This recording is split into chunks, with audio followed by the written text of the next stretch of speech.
Namaste. Today I'm going to read Volume 3, Book 4, KotiRudra Samhita, Chapter 16, The Greatness of the Jyotirlinga Mahakala, and the Shiva Puran.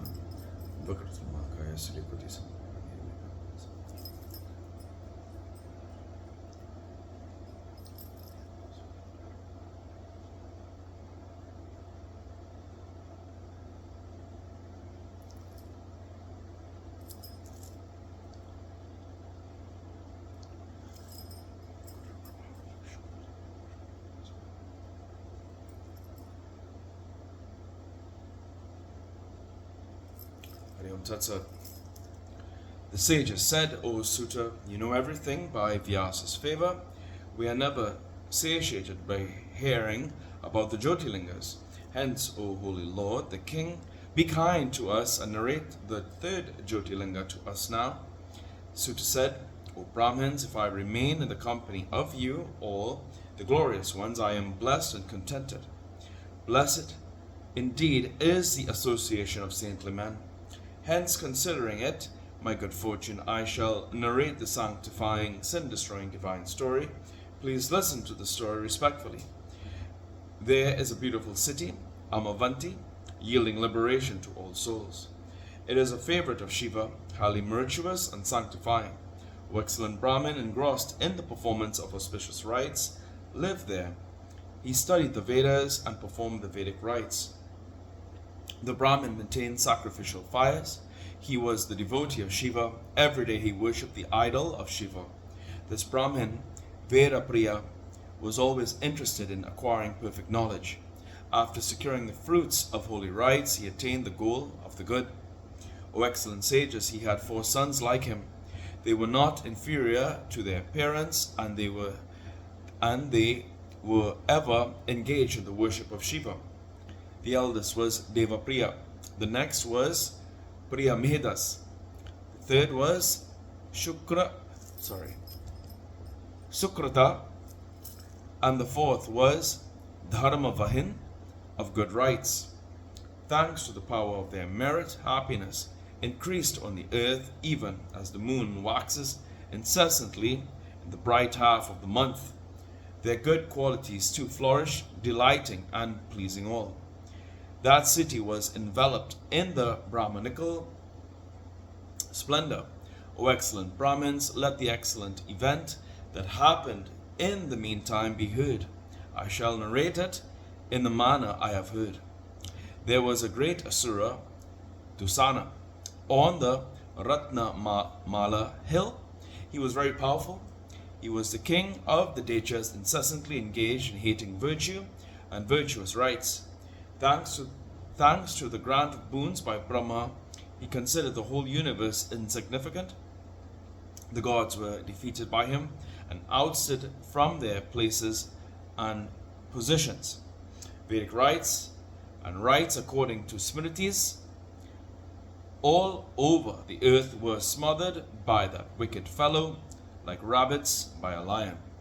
Whatever Vedic rites were there in the shrines and holy centers was stopped by him. Dharma was exiled to a distant place. There is a beautiful city, Avanti, thinking that what the Asura did here. Accompanied by a vast army, the great Asura, Dusana, went there, desiring to harm the Brahmins staying in the city. After reaching the place, the great knave, that hater of Brahmins, called 4 hefty Dechas to him and said these words. The Decha said, Why don't the wicked Brahmins do as I say? All these engaged in Vedic rites and rituals are worthy of being punished by me. O excellent Dechas, the gods and the kings in the world have been defeated by me. Why should not the Brahmins be kept in my control? If they wish to live happily, let them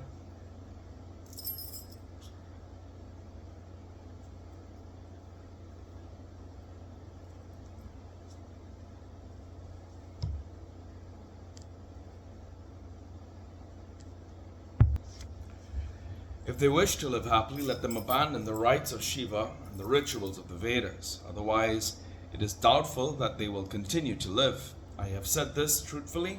Hence do that unhesitatingly.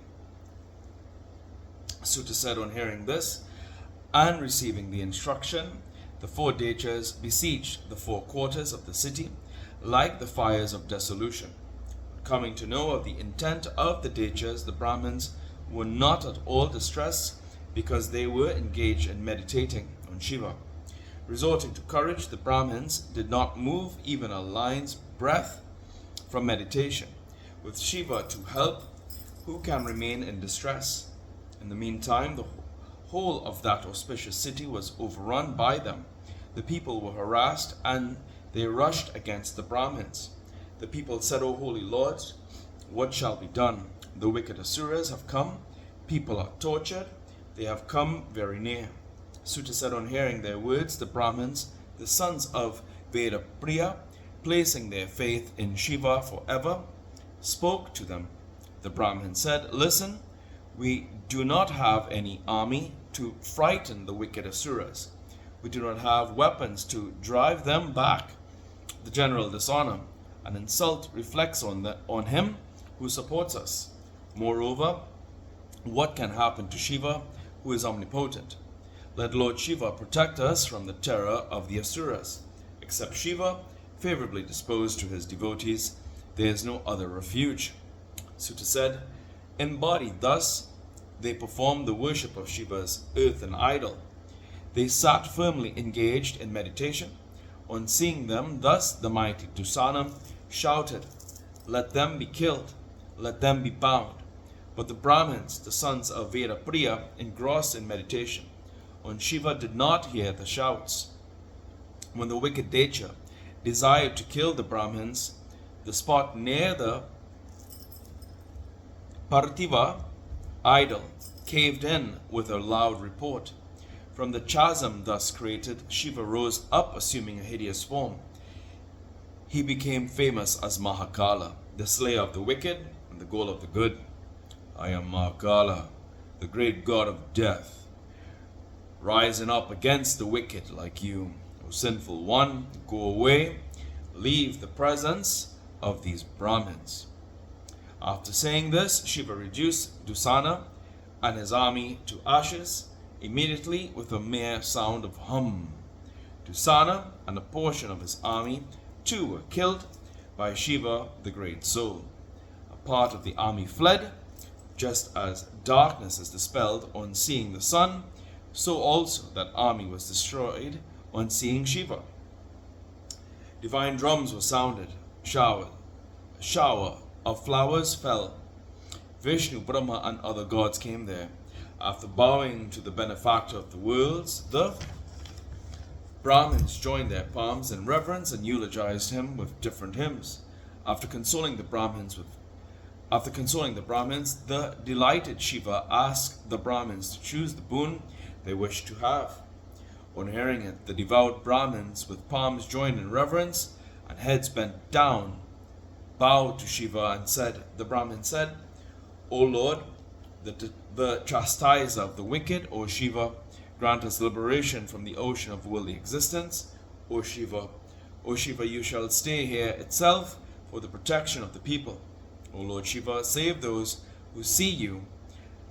Suta said, requested thus, Shiva remained in that auspicious chasm for the protection of his devotees after granting them the goal of the good. The Brahmins attained salvation. The supporting base of Shiva in the form of linga extended to 3 kilometers in each of the 4 directions. O Brahmins, Shiva became famous as Mahakaleshvara. On seeing this image, no one will have misery even in dreams. A man worshipping this image with a cherished desire in his mind will attain the same here and salvation hereafter. O great ones with good rights, the origin and the greatness of Mahakala has been narrated to you. What else do you wish to hear? So there's any footnotes? 144.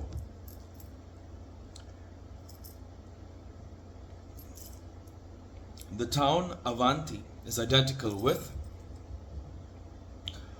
Ujjaini, modern Ujjain. 1. 45, which is not identified. Its identification with Ratnagiri in the south Maharata region is doubtful. And here ends today's reading of the Shiva Puran. Prabhu Puran.